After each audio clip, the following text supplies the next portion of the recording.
자, 오늘은 학습지 15페이지 의열투쟁에 대해서 배우겠습니다. 의열투쟁이라는 거는 말 그대로 의로운 일을 맹렬히 수행한다라는 그런 뜻이긴 한데, 한자로만 따지면은, 우리가 의열투쟁이라는 걸 얘기를 할 때는 보통 이제 일본에 대한 암살, 폭파, 그런 활동을 통해서 일본에게 타격을 줬었던 활동들을 의열투쟁이라고 합니다.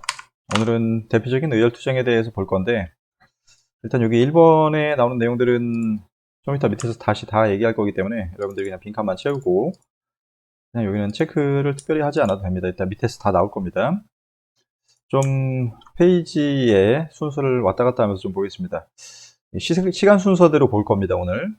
먼저 제일 처음으로 의열투쟁을 했었던 사람은 여기 강우규라고 하는 독립운동가가 나오는데, 우리 의열투쟁의 대표적이었던 사람은 1학기 때 배웠었던 이재명, 이완용을 칼로 찔러 죽이려고 했었던 이재명이나 이재명이나 아니면은 안중근, 이토 히로부미를 죽였었던 안중근이나 아니면 장인환 전명원 스티븐스 암살 사건 같은 것들이 대표적인 의열투쟁이라고 볼 수 있습니다. 그다음에 일제 시대가 시작되고 나서 이제 이루어진 의열투쟁 중에서 제일 처음으로 일어났던 건 이제 대표적인 건 강호규 의사라고 하는 아, 노인분이죠. 이 노인분이 음, 일으켰던 의열투쟁이 첫 번째 의열투쟁입니다. 이분이 막 시험 문제 많이 나오고 그러지는 않지만 여러분들이 그래도 알아둬야 할 사람입니다. 여기 있는 사람들이 독립운동가 누구는 알아야 되고 누구는 몰라야 되고 하는 사람들이 없겠죠. 하지만 요분은 이제 상식선에서도 이제 중요한 분이니까 노인동맹단이라고 하는 단체에 소속이 돼 있었고, 여기 박은식이라고 하는 사람도 대표적인 독립운동가입니다. 박은식도 여기 소속에 있었습니다. 임시정부 2대 대통령 기억나죠? 이 강호규는 사이토 마코토 총독의 마차에다 폭탄을 던집니다. 당시 3.1운동이 일어나고 나서 사이토 마코토 총독이 이제 9월 2일에 부임을 해서 문화 통치를 하기로 예정이 돼 있었는데, 이 사람이 부임했던 첫날 이제 빅동을 매기는 거죠. 부임하는 첫날부터 얘는 암살에 시달렸었어. 폭탄을 던집니다, 얘한테. 당시 그 남대문 주변, 이제 서울역 주변입니다. 서울역 주변. 서울역 주변에다가 폭탄을 던졌는데 이제 불발이 됐던 걸로 내 기억을 합니다. 이분이 이제 실패하긴 했었지만은 재판에서 이제 했던 말은, 내가 죽어서 청년들의 가슴에 조그마한 충격이라도 줄 수 있으면은 그건 내가 소원하는 일이다라는 명언을 남기고 사형을 당합니다. 사형을 당합니다. 그 다음에 좀 봅시다. 여기서 제일 중요한 단체는 의열단과 그 다음 페이지에 나오는 한인애국단입니다. 한인애국단. 이 두 단체가 제일 중요하고, 나머지 좀 소소하다기보다 나머지 이제 인물들은 좀 크게 막 성공하거나 그런 건 아니었었기 때문에 간단하게만 좀 봅시다. 사이토 총독에게 폭탄을 던졌었다. 그 다음에 박열이라고 하는 분도 유명합니다. 항일 사상단체 불량사라고 하는 단체를 조직을 해가지고, 그래서 이름은 몰라도 돼. 소속은 몰라도 되고, 여러분들이 알아야 될 소속은 이렇게 의열단과 한인애국단 두 개만 알면 된다. 박열이라는 분은 일본 왕을 암살하려고 했었던 시도를 하다가 실패했었죠. 여기 얼마 전에 영화로도 이재훈이 영화를 찍었었는데, 당시 재판을 받았을 때 그 아내였던 후미코하고 되게 당당하게 찍었던 사진이 화제가 됐었던 적이 있었습니다. 일본에서 생활을 했었던 제1교포였었기 때문에 지금 여기 일본 옷을 입고 있고, 재판 받을 때 근데 조선 옷 입겠다고 땡깡 부려가지고 또 한복 입고서 재판을 받기도 했었습니다. 그래서 당시 관동 대지진이라고 하는 큰 지진이 있었는데, 일본 애들이 이 혼란스러운 상황을 조선인들한테 탓을 돌려가지고, 조선인들이 우물에다 독을 탔다 하는 그런 유언비어를 유포시켜서 조선인들을 학살시켰던 사건이 있었습니다. 이때에 박열이 이제 일본 왕을 암살하려고 하는 음모를 조직을 했다가, 이게 당시 관동 대지진 당시 학살 사진인데, 이분이 박열이야. 이제 나중에 나이 들어서 찍은 사진이고, 이거는 좀 젊었을 때 찍은 사진입니다. 그래서 재판을 받았는데, 재판 받을 때 계속 시종일관 이제 좀 당당한 그런 모습을 보이기도 했었고, 요즘 좀 나오는 증언에 의하면 이 사람이 이제 나중에 막판에 친일파로 좀 돌아섰다는 얘기가 있는데 정확하지는 않습니다. 아직 밝혀진 건 없습니다. 아직 밝혀진 건 없었다.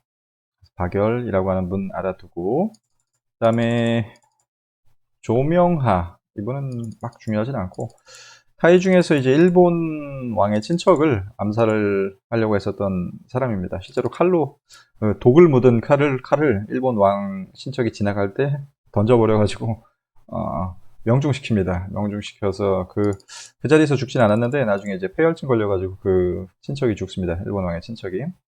이런 의거들이 있었고, 제일 이 중에서 중요한 거는 바로 이제 의열단과 한인애국단이라고 하는 단체죠. 의열단을 처음 만드는 사람은 바로 요 김원봉이라고 하는 독립운동가입니다. 김원봉. 굉장히 중요한 사람이야. 해외에서 만들어진 독립운동 단체입니다. 당시 만주에서 만들어진 독립운동 단체고, 처음 만들었을 때 당시 나이가 23살이었어요. 이게 어렸을 때 사진인데, 그리고 의열단 초창기 사진, 요게 김원봉입니다. 김원봉. 요게 김원봉이고, 굉장히 젊은 시절, 굉장히 23살에 어렸을 때 만들었었기 때문에, 어떻게 이제 독립운동을 해야 될지, 그 독립운동 선배에게 조언을 구하는, 그런 모습을 보였는데, 특히 신채호라고 하는 독립운동가한테 가서, 좀, 조언을 얻는 그런 모습을 보입니다. 신채호라는 독립운동가 굉장히 중요합니다. 이 사람은 한국사 시험의 수능에서도 나오고, 국어 수능 시험에서도 나와요. 워낙 글을 잘 쓰는 사람이기 때문에. 한 4년 전인가의 국어 수능 문제에서 역대급 난이도의 지문을 선사했던 분이 바로 이 신채호라는 독립운동가입니다. 1학기 때도 잠깐 배운 적이 있었습니다. 이분한테 가서 어떻게 우리가 독립운동 할까요? 라고 물어보니까 신채호가 조선혁명선언이라고 하는 글을 지어주면서 뭐라고 강조를 하냐면은 민중의 직접 혁명을 이끌어내라 라는 지침을 내립니다. 이게 무슨 말이냐면은 이게 당시 그 조선혁명선언에 글인데 좀 길지만은 좀 봅시다. 당시 1920년대 초반에 모든 독립운동이 거의 다 실패했었어요. 임시정부 독립운동도 실패했었고, 외교운동도 실패했었고, 그다음에 나중에 이제 우리가 몇 시간 있다 배우게 될 실력 양성 운동이라고 하는 것도 다 실패합니다. 그래서 모든 독립운동이 다 실패했기 때문에 쉽게 얘기해서 우리가 남아있는 방법은 폭력, 암살, 파괴 밖에 없다는 거야. 그 논리를 어떻게 이끌어내냐면은 내정 독립이나 참정권이나 자치를 운동하는 자가 누구냐라고 물어보면서 자치운동을 비판을 합니다. 자치운동. 당시 친일파들 중에서 우리는 독립하지 말고 그냥 일본의 한 지방으로서 지방자치만 하자라고 주장하는 사람들이 있었어요. 그래서 이거는 친일파들을 비판하는 문장이고 여기는 다 우리 적이다 이거는. 그리고 제1 외교론도 별로 쓰잘데기 없는 거다. 이승만이 주로 주장했던 거죠. 미국한테 도와달라고 해서 독립하자.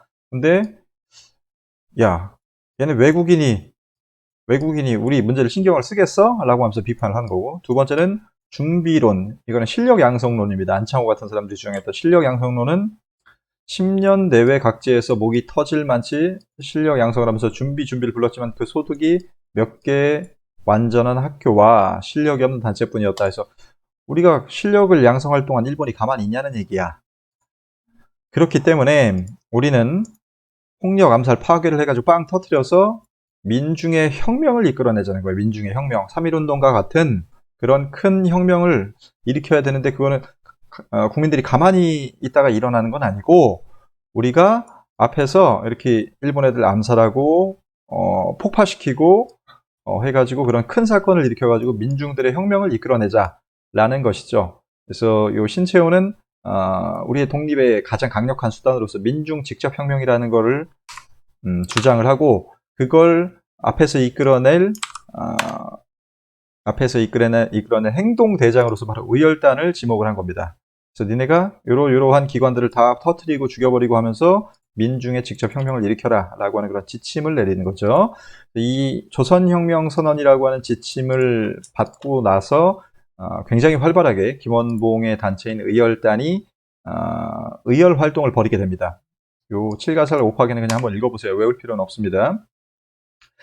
그래서 의열단 단체의 여러 활동들이 있는데 내가 계속 얘기하지만 독립운동가는 다 알아두면 좋습니다만 시험에 그래도 자주 나오는 독립운동가를 우리가 중요하게 봐야겠죠. 요 세 분 정도는 확실하게 알아둬야 됩니다만, 그래도 한 명 한 명 봅시다. 의열단을 내가 좋아하기 때문에. 박재혁이라고 하는 독립운동가는 부산경찰서에 폭탄을 던집니다.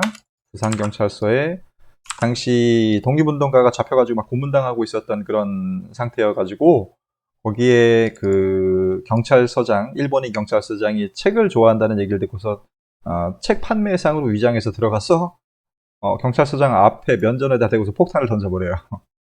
근데 자기도 도망칠 시간이 없어가지고 폭탄 파편에 맞아서 결국 체포됩니다.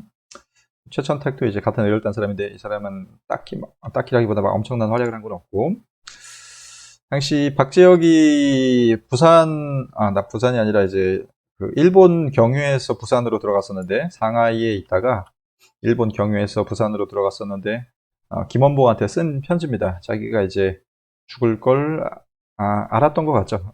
김원봉한테 그대의 얼굴을 다시 보기는 어려울 것 같습니다. 라고 하는 편지를 남긴 게 좀 이렇게 남아 있습니다. 그 다음에 최수봉이라고 하는 독립운동가.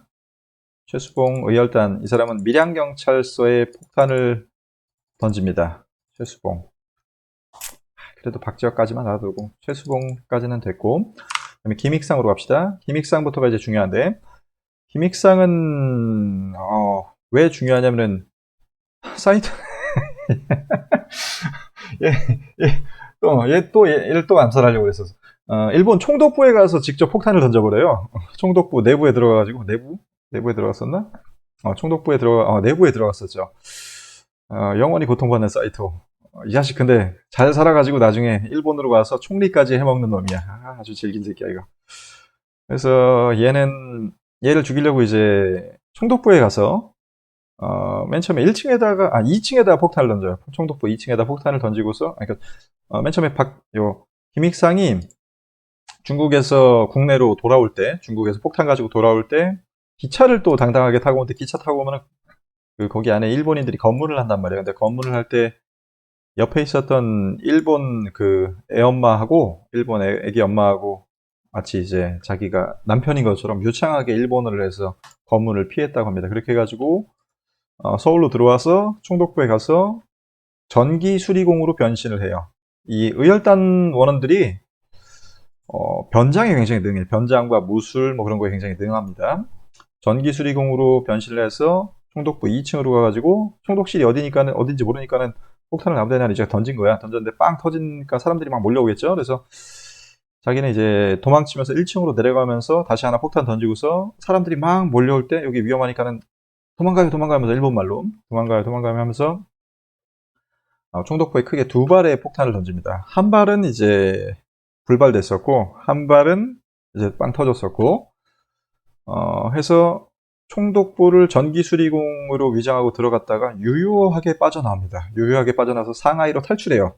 김익상은 상하이로 탈출합니다. 이때까지도 근데 총독을 암살하지 못했어. 총독실이 어딘지 몰라가지고 거기다가 이제 터뜨리지 못했고, 그래서 이때까지도 이제 그 총독부에 폭탄을 던진 게 김익상이라는 걸 일본이 모르고 있었는데, 이제 그 후로부터 대략 10년 후에 김익상이 다시 한번 이제 그 의열 활동을 벌입니다. 자기 의열단 동지였던 3명하고 다나카 기이치라고 하는 요 육군 대장놈이 상하이에 온다는 소식을 듣고서 얘를 죽이기 위해서 셋이서 이제 같이 가죠. 셋이서 같이 가가지고 총 3개의 계획을 세워요. 맨 처음에 오성윤이 일단 1타로 저격을 하기로 해요. 총으로 쏴가지고 키이치를 죽이려고 그랬었는데, 하필 이제 옆에 있던 영국 여자가 맞습니다. 영국 여자가 맞아가지고 사망해요. 김익상이 두 번째로 이제 쐈는데, 김익상이 이제 다나카 키이치의 모자만 맞춰요. 여기 모자만 이렇게 숭 뚫려가지고 모자만 맞춰요. 그리고 마지막에 양건우가 에이씨 해가지고 폭탄을 던졌는데 폭탄도 불발돼. 당시 폭탄들은 그 좀 보관 상태도 안 좋고 만드는 기술이 아직 많이 발전되지 않아가지고 불발되는 폭탄들이 좀 많습니다. 그래서 김익상이랑 오성윤 둘은 잡히고 양건우는 이제 도망쳤는데, 오성윤은 얘는 탈옥해. 감옥 문을 부수고서 탈옥해가지고 나중에 도망쳤는데, 이 자식이 좀 나중에 친일파가 돼요. 오성윤은. 김익상 혼자서 이제 20년형을 다 살고서 나중에 나왔는데 김익상이 나오자마자 일본 경찰이 데려가서 사라졌습니다. 어디로 갔는지 몰라요. 어떻게 죽었는지도 모르고. 그래서 김익상은 일제강점기 시대에 처음이자 거의 마지막이죠. 총독부에다 일본 놈들의 심장부였던 총독부에다 폭탄을 던졌다는 게 굉장히 큰 의의가 있기 때문에 중요합니다. 21년도 3.1운동이 일어난 지 2년 만입니다. 3.1운동 끝나고 나서 우리가 바둥바둥 했었단 말이야. 임시정부도 만들고, 뭐, 일본한테도 도와달라고 하고, 저 위에선 봉오동 전투도 있었고, 청산리 전투도 있었지만, 갑자기 자유시 참변으로 무너지고 해서, 독립운동이 침체되고 있을 만한 쯤인 21년도에 총독부에다 폭탄을 빵 터뜨렸다는 소식이 들려서, 굉장히 이제 한국인들의 사기가 올라가죠, 이때부터. 굉장히 올라가는 그런 사건이었었다.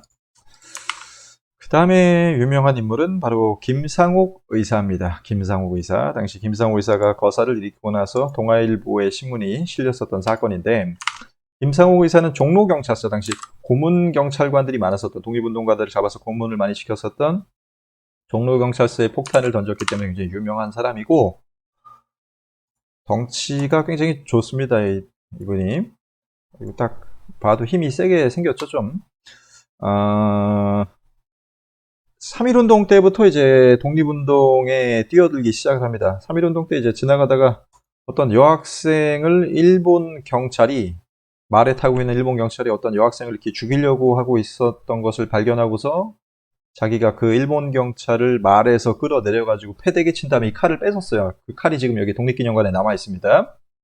그때부터 이제 독립운동에 참여하기 시작했어. 원래 이 사람은 좀 돈이 좀 있는 사람이었어. 그래서 자기 공장만 운영하고서 돈만 벌면은 그냥 편안하게 살 수 있었던 사람이었는데, 3.1운동에 뛰어들기 시작을 하면서 이제 독립운동에 참여하기 시작을 했었고, 의열단에 가입을 하게 되죠. 의열단에 가입을 해서 당시 종로경찰서에다 여기다 폭탄을 던지는데, 여기가 당시 모습이야. 여기다 폭탄을 던지는데, 이 사람은 폭탄을, 이 밤이었어. 밤에 이제 갑자기 뻥 터져가지고 누가 던졌는지도 모르고 그래가지고 일본 애들이 조사를 하다가 이제 김상옥이 던졌다는 걸 알고서 막 수사를 하다가 김상옥이 이제 은신하고 있는 집을 발견합니다. 그래서 거기다 한 40명인가 경찰을 보냈는데 쌍권총으로 그 40명의 포위망을 뚫어요.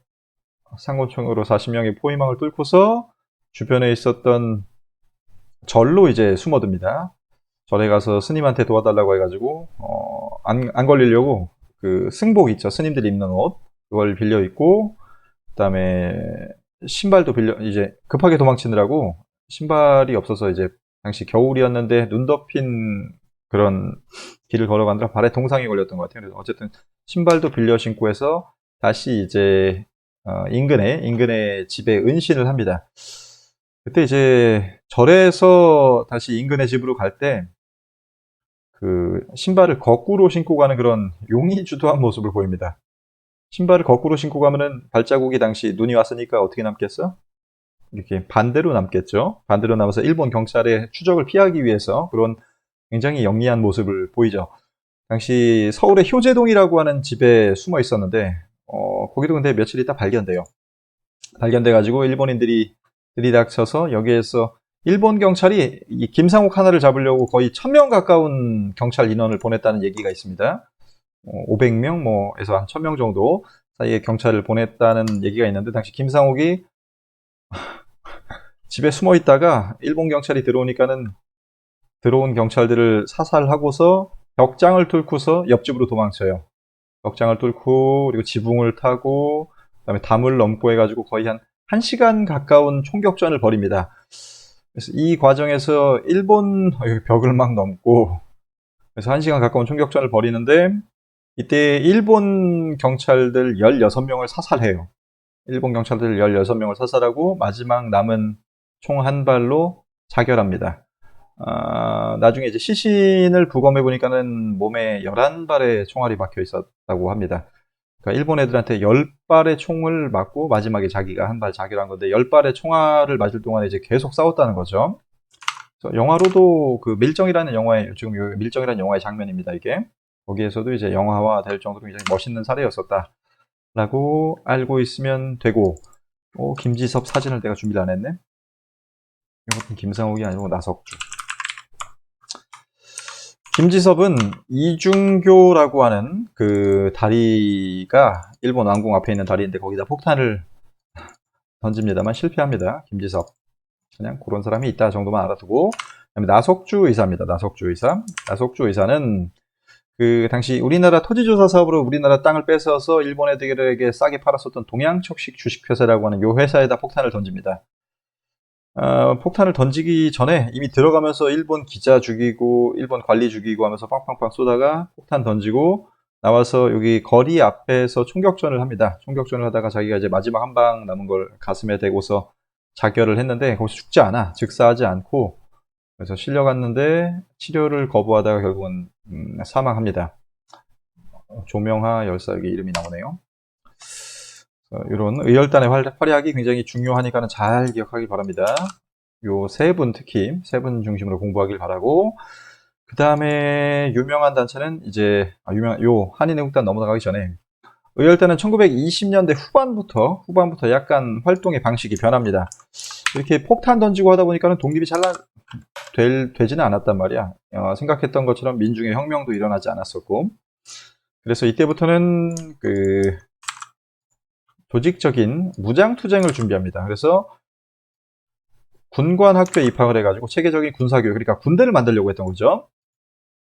특히 당시 중국 국민당 정부가 있었는데, 국민당 중심의 정부가 있었는데 거기에 지원으로 조선혁명간부학교라고 하는 걸 설립합니다.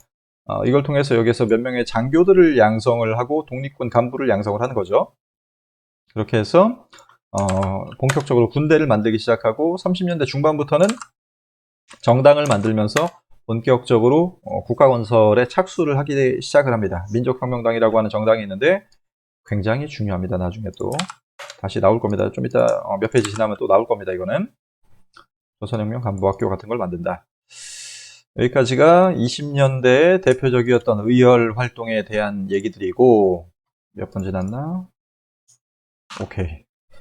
시간 넘어갔는데. 그 다음에 한인애국단으로 가겠습니다. 한인애국단 이제 30년대에 대표적인 의열 투쟁 단체였었는데 한인애국단의 제일 대표적이었던 사람 두 명은 중요하죠. 이봉창과 윤봉길 의거가 제일 중요한 사건 중에 하나입니다.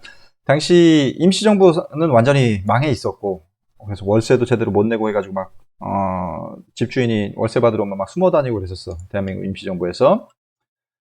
김구 백범일지에 그런 내용이 나옵니다. 그 다음에 당시 그리고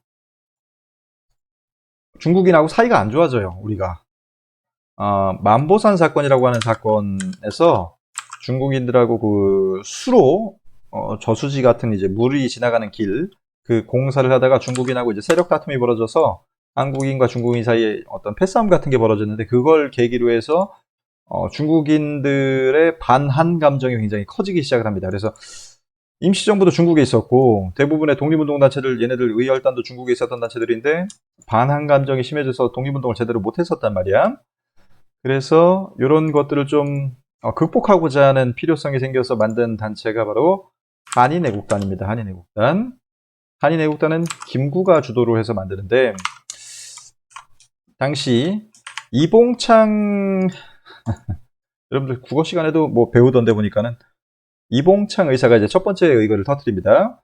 이봉창 의사는 원래 일본에서 살았었던 제1교포였었고 당시에 원래는 뭐 용산에서도 일했었고 일본에서도 이제 노동자도 일했었고 했었는데 지금 요 생긴 얼굴 외모를 보면은 일본인처럼 생기기도 했었죠. 일본말도 되게 유창했었고 그래서 당시 이 사람은 그 자기 일본식 이름도 있었어서 기타노 뭐 있었는데 일본식 이름도 있었는데 완전히 일본인으로 살아가고자 이제 마음 먹었었던 진짜로 그냥 당시 일본인이었었는데 이 사람이 어느 날 일본 왕을 좀 보고 싶어가지고 자기가 이제 그 조선에서의 고종도 못 봤었는데 내가 일본인으로 이제 살아야 되니까 일본 왕을 좀 보고 싶다 재밌겠다 해가지고 도쿄에 한번 놀러 갔는데 그 놀러 간 날 일본 왕을 이제 보고 있는데 이제 옆에서 검문이 있어가지고 잡혀가요. 이봉창 주머니에 한국말로 한글로 적힌 편지가 있었단 말이에요. 그래서 너 이거 뭐야 해가지고 일본 순사들이 이봉창을 감옥에 일주일을 가둬놓습니다. 그 한글 편지를 통역을 못 해가지고 얘가 이제 좀 뭐 독립운동가 그런 건가 해가지고 이제 혹시 모르니까 잡아놓은 거야, 일주일을. 그리고서 일주일 있다가 통역사가 와가지고 통역을 했는데 편지가 별 내용이 아닌 거예요. 그래서 이봉창이 풀려났는데 기분이 어떻겠어? 아무 일도 아닌 걸로 잡혀가지고 일주일 동안 일을 하고 일주일 동안 거기서 감옥에 갇혀 있었으니까 기분이 열받았겠죠. 그때 이후로 이 사람이 안중근 동생을 만나서 제가 독립운동하고 싶다는 얘기를 해요. 그래가지고 안중근 동생한테 상하이에 임시정부라는 게 있다라고 해서 임시정부로 갔는데 얘가 자꾸 임시정부 위치를 물어보고 다니고 일본이 같이 생긴 놈이. 그리고 일본 억양을 섞어가면서 막 쓰니까는 당시 임시정부 사람들이 얘를 의심했었어요. 일본 스파인 줄 알고서. 그리고 당시 백정선이라고 하는 이 독립운동가가 이봉창하고 면담을 해요. 그래서 너 뭐 하는 놈이야? 라고 하니까는 이봉창이 이제 같이 술을 마시면서 야, 당신들은 독립운동한다면서 왜 일본 왕도 못 죽이냐? 내가 작년에 도쿄에서 일본 왕 행차하는 거 보고 있었을 때 폭탄 있었으면 그냥 쉽게 죽였을 거다. 라고 얘기를 막 이렇게 허세 있게. 이봉창이 아까도 얘기했지만 약간 일본인으로 살아가고 싶어 했었고, 이 사람 술도 좋아하고, 뭐 이제 여자도 좋아하고 막 그랬다고 그랬었어. 마작, 도박도 좋아하고, 되게 방탕하게 생활을 하다가, 그 유치장에 갇혔던, 그 감옥에 갇혔던 그 사건 때문에 약간 변하게 된 거야. 그래가지고, 어, 막 약간 허세도 있어. 그래서 술도 좋아하고 그래서. 야, 내가 금방 죽일 수 있었는데, 폭탄만 있었는데, 니네 왜 못 죽이냐? 라고 하니까는, 아까 백정선이, 그래? 하고서 계속 이제 이 사람을 유심히 보고서 얘기를 계속 이제 나눕니다. 그리고서 이제 이 사람이 나중에 백정선한테 이제 얘기를 털어놓죠. 자, 내가 그동안 인생의 쾌락은 대강 맛보았습니다. 그런 까닭에 이제는 영원한 쾌락을 얻기 위하여 우리 독립사업에 헌신하고자 상하이에 왔습니다. 요 얘기를 듣고서 백정선이, 이 새끼 일본 스파이 아니구나. 라고 믿음을 가지고 이 사람한테 이제 폭탄을 줍니다. 폭탄을 주고 일본 왕을 암살하게끔 해서 도쿄로 보내죠. 도쿄로 보내면서 찍은 사진이 여기 없나? 사진이 남아 있습니다. 도쿄로 보낼 때 이제 100원을 주고서 이제 도쿄까지 갔었고, 근데 거기서 또 돈을 미친 것처럼 다 써버려가지고 밥값까지 빚이 져 있었는데, 주인 댁에 밥값이랑 빚이 져 있었는데 백정선한테 다시 보내달라고 해가지고 200원을 다시 받아서 이제 돈도 갖고 막 그럽니다. 거사 일으키러 갔다가 술 먹고 또 그랬나 봐. 그래서 거사를 일으키는 당일 1월 8일인가 그랬었는데 당시에 1월 8일인가 1월 28일인가. 근데 이 사람이 그 거사 전날에는 도쿄에서 잠을 안 자고서 가와사키 옆 동네인 가와사키에서 잠을 자고 그때 다음날 도쿄로 갑니다. 당일날. 왜냐면은 도쿄에서 잠을 자다가 검문에 걸릴 수도 있어가지고 굉장히 영리했던 그런 측면이 있었습니다. 그래서 가와사키에서 잠을 자고 그 다음날 도쿄로 가서 일본 왕한테 폭탄을 던졌는데 폭탄이 일본 왕이 어떤 마차에 타고 있는지 몰라가지고 그냥 아무데나 딱 던졌는데 하필 또 말이 그거를 그 마차에다 던졌는데 말한테 그게 맞아서 말이 몸빵을 해요. 그래서 말만 죽고 옆에 근데 몇 명 이제 일본 군인들 다치긴 했었습니다만 거사에는 실패합니다. 거사에는 실패했었는데 당시 폭탄을 던지고 나서 일본 경찰들이 놀라가지고 이제 주변에 있었던 청년들, 폭탄을 던진 것 같은 청년들을 막 잡아가지고 구타를 했는데 이봉창이 옆에서 그걸 보고 있었어. 내가 던졌는데 옆에 다른 일본인이 막 맞고 있는 거야. 그래가지고 그게 되게 미안했던지 거기서 자수를 합니다. 그 사람이 아니요, 내가 던졌어. 이러면서 순순히 따라갈 테니까는 폭력을 사용하지 말라 하면서 이제 따라갑니다. 그래서 지금 이제 재판받고 있는 모습인데 원래 이런 사형이 거의 확정이거든. 근데 이제 웃고 있죠. 여기 그리고 몇 대 맞은 듯한 모습도 보이고 당당하게 재판을 시종일관 받는 그런 모습을 보입니다. 역시 백정선이라고 하는 사람은 잠깐만 체크를 하고 갑시다. 도쿄에서 일왕의 마차에다 던졌는데 이제 실패를 하게 됩니다. 그리고 나서 일본은 이제 한국 독립운동가들을 이제 조사하기 시작을 하죠. 어떤 놈이 이 사건을 일으킨 그 배후 세력이냐라고 조사를 하는데 백정선이 자기가 이제 내가 보냈다 라고 하면서 자기 이름을 밝힙니다. 김구라고 자기 이름을 밝히고서 이봉창은 아마 죽을 때까지 백정선이 김구인 거는 몰랐을 겁니다. 백정선 이제 처음에 그 일본 말을 써가지고 잘 못 믿었다고 그랬었죠. 근데 이제 폭탄까지 주고 보낼 정도면 이제 마지막에 믿었던 것 같은데 끝까지 이제 가명을 씁니다. 일본의 추적을 피하기 위해서 당시 가명을 쓰는 거는 일상적인 일이었었습니다. 자, 그래서 김구가 보낸 이봉창의 도쿄 이거 잘 기억하고 실패하긴 했지만은 처음으로 일본 왕을 바로 코앞에서 노렸다는 것 때문에 일본 애들이 굉장히 무서워했었어요. 이 사건을. 자, 그리고 나서 이게 실패했지만 바로 그해 4월 28일에 윤봉길 의거가 빵 터지죠. 상하이 홍포공원에서 일본 왕 생일 파티를 하고 있었어요. 일본 왕은 안 왔었지만은 당시 일본이 상하이를 쳐들어오는 전쟁을 일으킵니다. 상하이 사변. 거기에서 축하 파티도 하고 일본 왕 생일도 축하하고 하는 그런 잔칫날에 가가지고 폭탄을 던집니다. 이게 바로 윤봉길 의사죠. 윤봉길 의사 사진은 비교적 좀 선명한 사진이 남아 있습니다. 요즘 좀 기술이 좋아져가지고 딥페이크라고 하나? 그걸로 이렇게 움직이는 모습도 재현을 하고 그러더라고. 아주 세상 좋아졌어. 못 보이죠? 멋있어. 자, 윤봉길은 원래 국내에서 교사로 생활을 하다가 가족한테 말도 안 하고 와가지고 독립운동을 했습니다. 그래서 김구 만나가지고 당시 상하이 홍포공원에 가서 여기 축하 파티 기념장에 가지고 폭탄을 던지는 역할을 하는데 당일날 행적을 좀 보겠습니다. 아침 6시 반에 가서 김구랑 같이 밥을 먹습니다. 김구랑 같이 밥을 먹고 폭탄을 봤는데 도시락 폭탄이랑 물병 폭탄을 봤습니다. 일반적으로 도시락 폭탄을 던졌다고 이제 잘못 알고 있는 사람들이 많은데 물병 폭탄만 던집니다. 윤봉길은.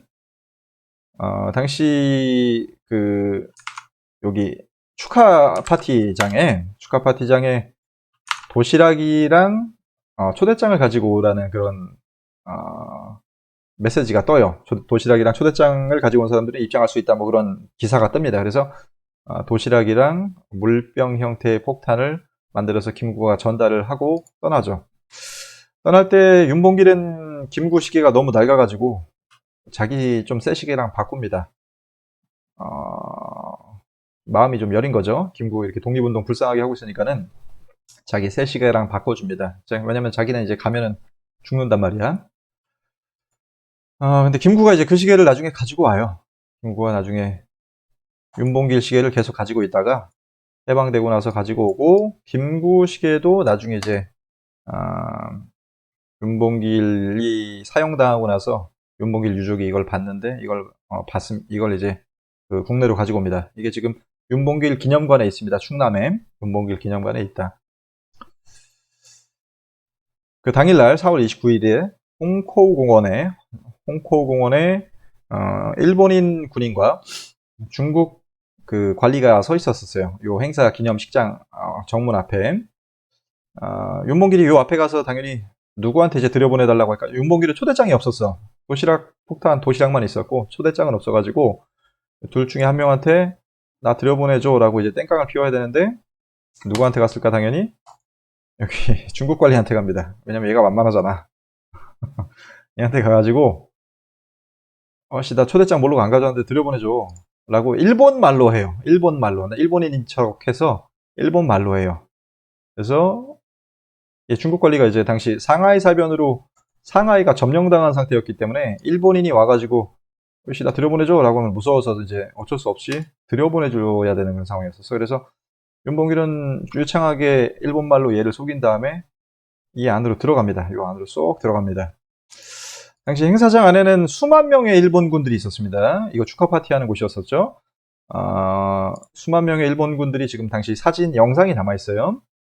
일본군이 축하 파티하면서 이제 군대 행진도 하고 하는 모습을 보였었는데 윤봉길의 타깃은 이런 쫄병들이 아니라 당시 행사장 구령대 위에 있었던 요 일본군 우두머리들에게 폭탄을 던지는 게 윤봉길의 타깃이었었죠. 그래서 당시 윤봉길의 위치가 한 요 정도 있었는데 여기 막고 있었던 일본 군인들 사이를 뚫고 지나가서 여기 센터에다가 정확하게 에임을 맞춰서 센터에다가 폭탄을 던집니다. 그래서 여기 당시 그 윤봉길 사건이 일어날 당시에 정암이랑 백정기라고 하는 독립운동가도 홍코공원에 들어가려고 이제 초대장을 기다리고 있었어. 초대장을 기다리고 있었는데 당시 왕하초라고 하는 그 중국 도와주는 사람이 있었는데 중국인 이 사람이 초대장을 받아오기로 했는데 오지 않아가지고 막 기다리고 있었는데 중간에 일본인 기자가 하나 막 뛰어가지고 당신들의 계획은 성공했다. 지금 홍코공원이 아수라장이 됐다 해서 윤봉길이 성공했다는 소식을 전합니다. 당시 윤봉길은 상하이 사변을 일으켰었던 시라카와를 폭사시킵니다. 그리고 우에다 육군준장, 얘는 다리가 한쪽이 절단되고 노무라는 오른쪽 눈이 실명됩니다. 그리고 시게미스 당시 주중공사라고 하는 일본 놈, 이놈은 다리가 완전히 불구돼서 나중에 메가도한테 항복문서를 사인하라고 하는 모습인데, 이게 일본이 나중에 진주만 사건 일으켜서 미군한테도 까불어가지고 이제 전쟁을 일으킨다 그랬죠. 태평양 전쟁. 그리고서 메가도한테 사인하라고 하는 모습인데, 항복 사인을 하려고 하는 모습인데 지팡이 짚고 다리를 쩔뚝거리는 모습이고, 당시 이 윤봉길 의거를 보고서 장제스 국민당 총통, 당시 중국의 총책임자였어요. 이 사람이 중국의 100만 대군도 하지 못한 일을 조선 청년이 해냈다라고 하면서 극찬을 하고서 이때부터 임시정부를 도와주기 시작합니다. 아까 얘기했었지만은 만보산 사건으로 중국하고 관계가 안 좋아졌었는데 이 윤봉길 의거를 통해서 중국 국민당 정부의 임시정부를 적극적으로 지원하는 계기가 마련되고, 이때부터 한중 연대 항일 전선이 마련되기 시작한다라는 것을 중요하게 봐야 됩니다. 알겠죠? 다음에 빈칸을 좀 보겠습니다. 조선혁명 선언, 직접혁명, 개인 폭력 투쟁, 의열단은 총독부에 던진 거는 김익상, 강우규는 의열단원이 아니에요. 노인단. 그 다음에 한인애국단은 김구가 만든 거고 임시정부 산하에 있었던 기관입니다.